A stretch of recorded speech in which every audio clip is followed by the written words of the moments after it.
takkan nak tunjuk tengah okey hari ni kita buat vlog pergi kedai tattoo, okey tengah buat tattoo, tak memang betul. Tattoo pun tak kering lagi. Laju yang mesti buat kerja. Tattoo tak kering lagi dia datang kat sini. Memang kau nampak tattoo pun memang ada jangkitan, ada infection. Ada putih-putih ni. Yang ni bukan sebab tak kering tapi sebab luka dia nanah. Lepas tu itu ada pergi Maldives kan. Memang kita langgar pantang larang tattoo. Bukan stiker, tapi itu memang tatu sebenar di lengan kiri pempengaruh Iman Kamil.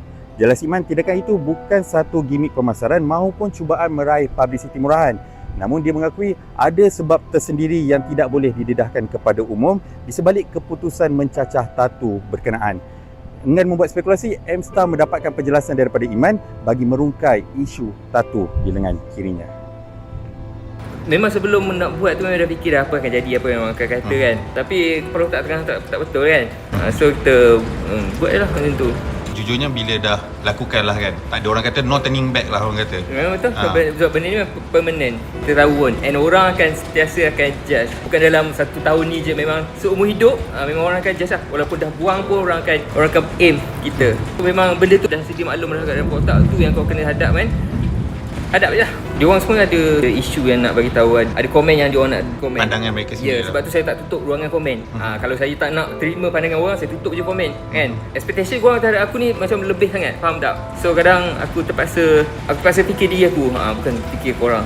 Sejujurnya mental health Iman pula sebenarnya dalam keadaan bagaimana? Bukan sebuah masalah kita kena bagi tahu kat dalam video. Sebab dalam video mostly orang tengok kita just buat kerja, kita just buat content. And kalau cerita masalah-masalah pun tahu korang tak boleh nak selesaikan. So kita simpan seorang-seorang.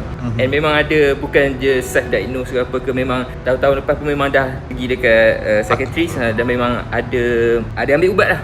Ada diagnose lah. Bukan saja aku stres kerja banyak, video banyak lah nak kena buat. Okay, aku anxiety. Tak, memang diagnose dan memang ada ambil ubat. And ubat tu sampai sekarang memang still ongoing. Tapi kadang-kadang malas nak bergantung ke ubat sebab dia bagi efek juga. Jika boleh dikongsikan apa yang membuatkan Iman membuat keputusan untuk berbuat demikian? Dia tak boleh nak cerita macam mana apa yang kita rasa. Sebab benda ni dia bukan macam sakit yang kita boleh nampak. Kadang siang okey, tapi malam kadang bila kita seorang-seorang benda tu datang. Benda yang di sini pun tak boleh nak bagi tahu apa macam mana rasa dia tu. Yang dah hadap dia akan faham apa. Sebab benda ni memang gila, sebab takkan tak boleh nak fikir benda macam ni kan. Tapi buat juga. Kenapa tatu? Sebab benda ni tak jejaskan orang. Boleh je nak mabuk, drive, lepas tu langgar orang. Dah jejaskan orang kan. Boleh je nak, okay, let's say kenapa tak bunuh diri, tak jejaskan orang. Pernah fikir, tapi tak ada sampai tahap macam tu. Faham tak?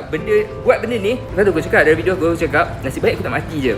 So instead bahawa aku nak mati, baik aku create satu masalah lain yang aku boleh fikir pasal masalah lain pula. So at least aku boleh aku boleh switch aku punya apa yang aku stress dekat masalah lain yang boleh selamatkan diri aku. So kalau aku tak buat ni, maybe aku dah lagi stress, maybe aku dah terjun bangunan ke apa ke, betul lagi aku rasa lagi teruk kot.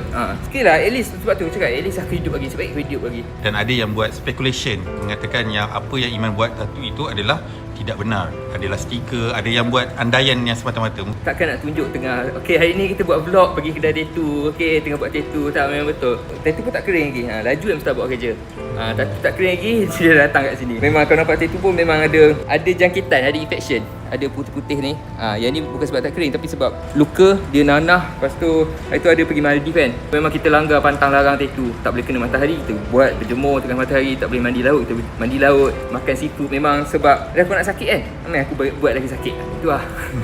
Ada tak bila dah buat tu timbul rasa penyesalan? Ada. Tapi more tu macam aku nak switch, aku nak cari masalah lain pula sebab aku dah tak boleh nak handle masalah ni. Pernah cari orang, pernah minta bantuan orang, tapi bagi Iman sekarang adalah no point sebab bagi Iman dah lemas. Dah cari orang tu dah lama, daripada 2000 berapa kan kita cari. Kita pun nakkan sokongan moral kan daripada orang, tapi orang macam aku ni, dia tak selesa untuk nak cerita dengan orang yang kita kenal, faham tak? So kadang kita nak cari someone yang dia tak kenal, kita just nak share masalah kita je. Kita tahu walaupun dia tak boleh nak selesaikan masalah tu, tapi aku just nak share je. Aku perlukan someone untuk distract aku punya otak je. Aku just nak sembang dengan korang, lepas tu dah. Sebab kalau kita share dengan orang yang kita kenal ni, maybe rasa tak selesa, faham tak? Sebab kita akan jumpa dia lagi. So kita tahu, aku pernah cerita masalah aku kat dia ni kan. Tak nak macam tu. So kita pernah cari among of influencer, ada kawan-kawan juga cari, tapi tak bagi tahu ni ada masalah nak cerita ni, tak. Kita just macam ajak lepak kan. Tapi orang maybe ingat kita ni macam biasa je, macam ingat ajak lepak biasa. So dia orang tak faham, dia orang pun ada kerja. So kita faham Cuma macam ada yang kita straight forward juga. Contohnya macam influencer ada juga yang bagi tahu lah kita ada masalah ni, so nak minta pandangan. Tapi maybe dia pun banyak yang DM, so tak perasan. So saya faham, saya pun ramai yang DM yang saya tak perasan. Tapi bila dah berlaku sebegini, conversation tu banyak tak yang datang balik, yang cari Iman balik? Ada banyak yang DM, banyak yang call, banyak yang WhatsApp. Baru sekarang nampak, oi ramai yang care pasal aku. Macam tu. Hampa macam kenapa daripada dulu kau tak macam ni macam tu lah. Rasa sedih lah. Terkilan lah. Kadang tak tahu dia ni betul ke ni, ke sebab nak suruh aku buat macam ni baru kau nak cari aku. Macam tu. Maybe kalau one day aku dah mati pun macam ni kot. Maybe nak tunggu aku mati baru kau nak cari aku. Tapi tu membuatkan fikir macam okey lah. Memang patut pun aku tak cerita kat dia orang.